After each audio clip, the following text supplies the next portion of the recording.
Good morning welcome back to my channel. आशा करी তোমরা সবাই ভালো আছো, আমিও ভালো আছি। আমি মিঠু চলে এসেছি তোমাদের সামনে নতুন একটা ব্লগ নিয়ে আর নতুন একটা রেসিপি নিয়ে। তো চলো আজকে তোমাদের সামনে বানাবো হচ্ছে ঠাকুরবাড়ি স্টাইলের নতুন মাছের ঝোল, রুই মাছের ঝোল। তো চলো শিগগিরই চট জলদি আমি বানিয়ে ফেলতে পারি এরকম একটা রেসিপি। মানে বেশি দেরিও হবে না, গরমের মধ্যে রান্নাঘরে ঢুকতে তো বেশিক্ষণ সময় থাকলে পরে ঘাম ঝরে, অমুক ঝরে, এই জন্য তিতি বিরক্তি লাগে। তার থেকে চট জলদি যদি আমি একটা সুস্বাদু রান্না করতে পারি তাহলে সেটা মন্দ কি বলো। তো চলো আজকে রান্না করছি হচ্ছে থাম্বনেল দেখে, অবশ্য তোমরা সবই বুঝে গেছো। তো থাম্বনেল দেখে যখন বুঝে গেছো আমার আলাদা করে বলার কিছু নেই, তাও আমি বলে দিচ্ছি আজকে ঠাকুরবাড়ি স্টাইলের আমি একটা নতুন রেসিপি তোমাদের দেখাচ্ছি, মাছের ঝোল। চলো, আলু অ্যান্ড পটল। গরমের দিনে পটল কিন্তু খুব ভালো কাজ করে, পেট ঠান্ডা করে, এটা কিন্তু খেতেই হয়, তাই না বলো? যা গরম পড়েছে আর টেকা যাচ্ছে না, কি করব, পেটের দায়। হালকা পাতলা একদম রুই মাছের ঝোল করলাম আলু আর পটল দিয়ে। দেখো আলুগুলো একদম সুন্দর করে এরকম মোটা মোটা সাইজ করে কেটে নিয়েছি, ঠিক সেই রকম পটলগুলো একই সাইজের কেটে নিয়েছি। কাটাটা কিন্তু সুন্দর হলে দেখতে ভারী সুন্দর লাগে, তাই না? খাওয়ার সময় কিন্তু ভারী সুন্দর লাগে। নিয়ে নিলাম আমি আদা, আর নিয়ে নিলাম একটু টমেটো, আর দেখো কাঁচা লঙ্কাটা না আমি সুন্দর করে চিড়ে নিয়েছি, তাহলে না বেশ গন্ধটাও আসে, ঝালটাও ভালো হয়। যারা যে ঝাল খাবে ঠিক তারা সেইভাবেই ঝাল দেবে, বেশি দিলে বেশি। তার মধ্যে নিয়ে নিলাম ধনে, গোটা জিরে। যাই হোক, এখন আমি নিয়ে নিলাম মাছটা নিয়ে নুন আর এটার মধ্যে হলুদ ম্যারিনেট করে নেব। তো নুন আর হলুদ ম্যারিনেট করতে তো সবাই মোটামুটি পারো, এটা নতুন কিছু না। তোমরা তো সকলেই জানো, আমি ছোট ছোট ছেলেমেয়েদের জন্য বলি, যারা বাইরে বেড়াতে যাচ্ছ বা বাইরে থাকো, বাইরে কলেজে পড়াশোনা করছো, বা কেউ আত্মীয় স্বজন কাছে নেই, চাকরি করছো, তাদের জন্যই আমি এগুলো খুব চটজলদি হয়ে যায় সেইভাবেই আমি, দেখো এইভাবেও তোমরা করতে পারো, লাগিয়ে নিতে পারো পুরোটার সাথে, তাহলে ম্যারিনেট হয়ে যায়। দেখো নুনগুলো একদম পুরো ম্যারিনেট হয়ে যাবে এইভাবে যদি করা যায়। আর যদি তুমি এমনি এইভাবে হালকাভাবে করলেও হয়, এক হাতে মালিশ করে নিলেও হয়, পুরো পিঠগুলোর মধ্যে লাগিয়ে নিলেও সুন্দর হবে। এটা লাগিয়ে না খানিকক্ষণ রেখে দেবে, 5-10 মিনিট রাখলেই হবে, বেশিক্ষণ রেখো না। আবার বেশিক্ষণ রাখলে কী হবে বলো তো, মাছটা বেশি নরম হয়ে যাবে, তখন না ভাজার সময় একদম মানে অনেক সময় ভেঙে যায়, বা অনেক সময় ওই হয়ে যায়, মানে নরম হয়ে যায়। তার থেকে বেশিক্ষণ ম্যারিনেট করে রেখো না। যাই হোক, আমার মাছটা ম্যারিনেট হয়ে গেল। তো চলো এইবার যাব হচ্ছে গ্রেট করে নিচ্ছি যেই আদাটা আমি রেখেছিলাম, আদার টুকরোটা, সেই আদার টুকরোটা। দেখো পরিমাণটা কিন্তু তোমাদের উপরে ডিপেন্ড করবে, কারণ তোমরা কটা মাছ রান্না করবে, কিভাবে রান্না করবে, সেইভাবে তোমরা দেবে। আমি এখানে 4টে নিয়েছি, কিন্তু আমি আর একটু বেশি দেবো। যাই হোক, আমার দেখানোর স্বার্থে আমি এটাকে একটুখানি 4টেই দেখালাম।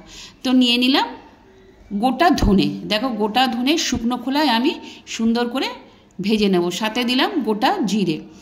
এটা না ভালো করে সুন্দর করে ভাজার সময় দেখবে খুব সুন্দর গন্ধ। কি করে বুঝবে যে ভাজাটা হয়ে গেছে? খুব সুন্দর একটা গন্ধ বেরোবে, তখনই বুঝবে এটা ভাজা হয়ে গেছে। বেশিক্ষণ আবার ভেজো না, তাহলে কালো হয়ে গেলে খেতে টেস্ট হবে না। তো আমি গুঁড়ো মশলাগুলো এখন এই বাটিটার মধ্যে নিয়ে নেব। দেখো হলুদ গুঁড়ো নিয়ে নিলাম, আস্তে করে আমি তারপর নিয়ে নেব হচ্ছে জিরে গুঁড়ো।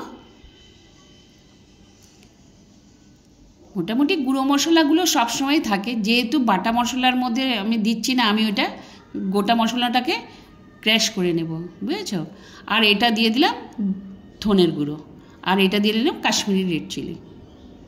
ব্যাস আমার গুঁড়ো মশলা মোটামুটি নেওয়া হয়ে গেল। এরপরে জল দিয়ে এটাকে ভিজিয়ে রাখবো যতক্ষণে আমার মাছ ভাজা না হচ্ছে, যতক্ষণে আমার আলু পটল এই সমস্ত সুন্দর করে মাছ ভাজা না হচ্ছে, ততক্ষণে আমি এটা ম্যারিনেট করে ভিজিয়ে রেখে দিলাম। দেখো একটা বাটির মধ্যে ভিজিয়ে রাখলে না কালারটাও খুব সুন্দর বেরিয়ে যায়। তো আমি গরম তেল দিয়ে দিলাম কড়াইতে, কড়াই আমি অলরেডি বসিয়ে দিয়েছি, আর এটা হবে না সর্ষের তেলে। তো সর্ষের তেলটা আস্তে আস্তে আমার গরম হয়ে গেছে, আমি মাছগুলো ছেড়ে দিলাম। তোমরা কাতলা মাছ দিয়েও করতে পারো, রুই মাছ দিয়েও করতে পারো, যেটা তোমাদের সুবিধা হয় সেটা দিয়েই করো, দুটোতেই খাওয়া যায়, দুটোতেই ভীষণ ভালো হয়। আর এই রান্নাটা না আমি আমার মার কাছ থেকে শিখেছি। মাকে দেখতাম বিকেলবেলা, আগে তো উনুনে রান্না করা হতো, যখন ঘুঁটে কয়লা এইসব দিয়ে রান্না হতো, তখন মাকে দেখতাম বিকেলবেলা চুল টুল বেঁধে বেশ সুন্দর করে উনান ধরিয়ে এরকম টাটকা টাটকা মাছের ঝোল করতো, ভীষণ ভালো লাগতো খেতে। গরম গরম পাতে ঝোল গরমের দিনে একদম পেট ঠান্ডা করে দিত, তাই না বলো? সবারই এইরকম স্মৃতি দু একটা রয়েছে। যাই হোক, আজ তারা আমাদের সঙ্গে নেই, মনে পড়ছে তাদের কথাগুলো। তো যাই হোক, আমি দেখো মাছগুলো বসিয়ে দিলাম, সুন্দর করে মাছগুলো এখন ভাজবো। মাছগুলো না একটু হালকা লাল করতে হবে, খুব বেশি কড়া কিন্তু এটা ভাজবে না, ঠিক আছে? এবার দেখো সাইড করে এরকম তুলে নিলে না তেলটা ঝরে যায়। খামোকা তেল বেশি নেব কেন বলো? তেলটাকেও তো সাশ্রয় করতে হবে। আমি কিন্তু একদম এইভাবে তেলটাকে ঝরিয়ে নিই, ধারে এগুলোকে তুলে রাখি, তারপরে মাছটা আমি তুলে নিলাম। এবার যেই মাছের তেলটা রয়েছে সেই তেলেতেই কিন্তু আমি সব করবো। আর যদি তেলটা কম পড়ে তাহলে একটু তেল দিয়ে নেবে, আর তাহলে হয়ে যাবে। তো আমি ওই তেলেতেই আমি আলুটা ভেজে নিচ্ছি। আর আলুটা দেখো এইভাবে কাটবে, মাছের ঝোলের আলুটা না এইভাবে কাটলে ভারী সুন্দর হয়, আর খাবার সময় বেশ ভালো লাগে, বেশ অল্প করে ভেঙে ভেঙে খেলতে মুখে ভালোই লাগে কিন্তু, তাই না? তো দেখো আমি আলু বসিয়ে দিয়েছি, আলু অলরেডি আমার অনেকটা হয়ে গেছে। অনেকটা হয়ে যাওয়ার পর আমি দিয়ে দিলাম এবার নুন আর হলুদ। নুন হলুদ দিয়ে দেওয়ার পরে আমি সুন্দর করে কিন্তু একদম নাড়িয়ে নেব, নেড়ে না নিলে হবে না। উলট পালট করে দেখো এগুলোকে একদম নেড়ে নিতে হবে, তাহলে কি হলো আলুর বাইরে বা ভেতরে সব সুন্দর করে রঙটা ধরলে ভালো লাগে। ঝোলটা যখন হয় বেশ সুন্দর লালচে লালচে হবে, ভালো লাগবে দেখতে, দেখতেও ভালো লাগবে, খেতেও সুস্বাদু হবে। এই কারণে নুনটা কিন্তু তোমাদের ভেতরে ওইটার ভেতরে ঢুকে যায়। আর এক জায়গায় যদি নুনটাকে থুবড়ে দিয়ে দাও না, অনেক সময় না দেখবে নুনটা আলুর ভেতরে ঢোকে না। তো এটাও দেখো ঝরিয়ে ঝরিয়ে আমি সুন্দর করে সাইডে দেখো রেখে দিয়েছিলাম। যতটা তেল ঝরে যাওয়ার ততটা তেল ঝরে গেছে। এবার আমি সুন্দর করে এগুলোকে তুলে নিয়েছি। তোমরা এইভাবে করে দেখবে ভীষণ ভালো হয় গরমের দিনে। একদম হালকা পাতলা ঝোল খেতে তো মাঝে মাঝে ভালো লাগে, সবসময় কি আর কষা কষা খেতে ভালো লাগে, তাই না বলো? মাঝে মাঝে তো একটু হালকা পাতলা ঝোল পেটের জন্যও ভালো, আর সবজি দিয়ে খেলে তো ভালোই। দেখো পটলটাও একটা পড়লো। তো দেখো পটল আমি ওই তেলটা ছিল, ওই তেলের মধ্যেই আমি পটলটা এই যে নুন হলুদ দিয়ে সুন্দর করে আমি এটা ভেজে নিলাম, হালকা হাতে ভেজে নিয়েছি এগুলো। দেখো আমার মোটামুটি কিন্তু কড়াইতে আর তেল নেই, কারণ যেটুকু তেল দিয়েছিলাম সেটুকু তেল কিন্তু আমার মোটামুটি শেষ হয়ে গেছে। এবার আমি একটু তেল দিয়ে ফোড়নের কাজটা করব। এবার আর একটু তেল দিয়ে নিয়ে আমি আদাটা গ্রেট করে রেখেছিলাম, ওটাকে সুন্দর করে ভাজবো। ভাজার সময় না দেখবে একটা খুব সুন্দর গন্ধ বেরোবে, আর তেলটা ধার দিয়ে ছেড়ে যাবে, তখন বুঝবে যে আদাটা ভাজা ভাজা হয়ে গেছে। এবার আমি যেইটা গুলিয়ে রেখেছিলাম মশলাটা, হলুদ তো দেওয়ার সাথে সাথে না সুন্দর করে নাড়িয়ে দেবে, নাহলে কিন্তু মশলাটা পুড়ে যাবে। এই যে দেখো সুন্দর করে একদম নাড়াচাড়া দিয়ে ওটাকে কষাতে হবে, দারুণভাবে কষাবে। কষানোর পরে হালকা একটু জল দিয়ে দেবে, তারপরে টমেটোটা দিয়ে দেবে। সাথে সেই কাঁচা লঙ্কাগুলো সুন্দর করে চিড়ে রেখেছিলাম, বলেছিলাম না এটার স্মেলটা কিন্তু দারুণ সুন্দর আসে। এরপরে যাতে টমেটোটা একটু নরম হয়ে যায় তার জন্য দিয়ে দিলাম একটু নুন।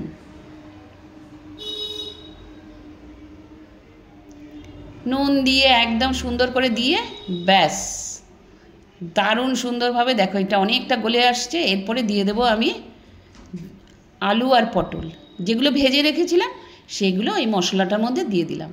এইবার মশলাতে দিয়ে এটাও কিন্তু একদম জম্পেশ করে কষাতে হবে, দারুণ ভালো কষাতে হবে।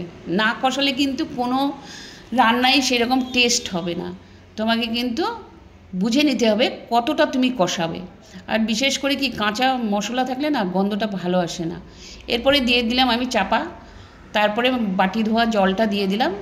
এটাতেই আমার সেদ্ধ হয়ে যাবে, হাফ আমার সেদ্ধ হয়ে গেছে আলু আর পটল। আর তারপরে আমি জলটা যেটুকু দিলাম ওইটুকু দিয়ে চাপা দিয়ে দিলে ব্যাস হয়ে গেল আমার সেদ্ধ। এরপরে আমি এই পাশে একটা বাটি নিয়ে নিলাম, তার মধ্যে আমি ফোড়নটা দেব। দেখো এটার মধ্যে আমি জিরে ফোড়ন দেব, এই যে তেলটার মধ্যে আমি জিরে দিয়ে দিয়েছি, তোমরা চাইলে গোটা কালো গোলমরিচও দিতে পারো, নাহলে গোলমরিচ গুঁড়ো করেও দিতে পারো। তো আমার এটা ফোড়নটা আমি এটার মধ্যে ঢেলে দিলাম।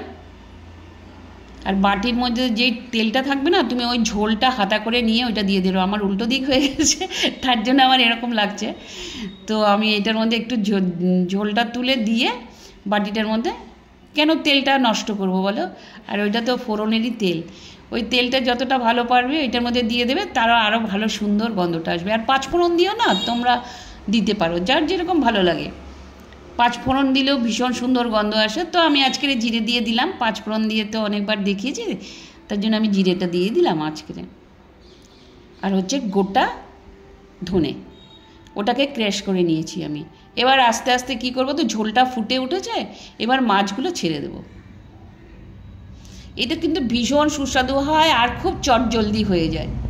আমি তোমাদের দেখাচ্ছি বলে ভাবছো এতটা দেরি হচ্ছে, তা নয়, কিন্তু একদম চটজলদি হয়ে যায়। আর আমি যেটা ক্র্যাশ করে রেখেছিলাম ধনে গুঁড়োটা, সেটা আমি এখন দিয়ে দিলাম। ওয়াও, কি সুন্দর গন্ধ! দেখো, অনেক সময় এখন যে বর্ষাকাল অনেকটাই এসছে, এখন কিন্তু ধনে পাতা পাওয়াটাও খুব একদম দুষ্কর হয়ে গেছে।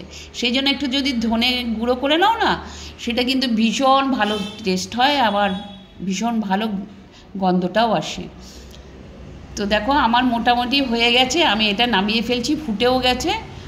আর আমার এটা যেহেতু ছোট হয়ে গেছে একটু, এরকম করেই তোমাদের দেখিয়ে দিলাম। ওপর দিয়ে দেখবে সুন্দর করে আলু আর পটল একদম ঝোল দিয়ে সাজিয়ে একদম পরিবেশন করে দেবে।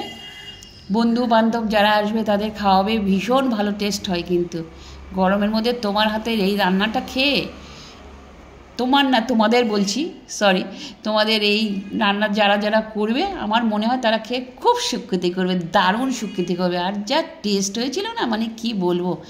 আর ব্লগটা যদি কোথাও কিছু ভালো লেগে থাকে, লাইক করো, শেয়ার করো, সাবস্ক্রাইব করে দিও। নতুন বন্ধুরা অবশ্যই একটু করে দিও, ঠিক আছে? টাটা।